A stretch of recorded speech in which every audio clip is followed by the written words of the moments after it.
Boche gold and diamonds. Buy now, pay later. Karuvannur bank അഴിമതി കേസുമായി ബന്ധപ്പെട്ട ആരോപണ വിധേയരായ K Radhakrishnan MP, AC Moideen MLA എന്നിവർ രാജിവെച്ച് പൊതുപ്രവർത്തകർക്ക് മാതൃകയാവണമെന്ന് Vallathol Nagar block Congress vice president PS Lakshmanan, Desamangalam Congress മണ്ഡലം പ്രസിഡന്റ് മഹേഷ് വെളുത്തേടത്ത് എന്നിവർ പറഞ്ഞു.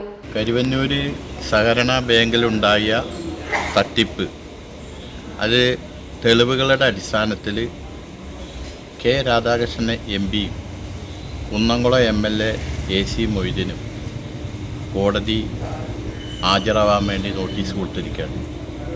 ഇതിൻ്റെ സാഹചര്യത്തിൽ MP സ്ഥാനം MLA സ്ഥാനം രാജിവെച്ച് പൊതുപ്രവർത്തനം രീതി അവസാനിച്ച് ഈ കേസിൽ ഹാജരാവണമെന്നാണ് ഞങ്ങളുടെ ആവശ്യം.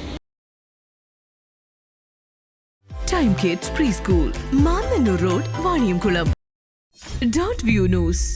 കാഴ്ചകളാണ് ലോകം, കണ്ടു തുടങ്ങുക.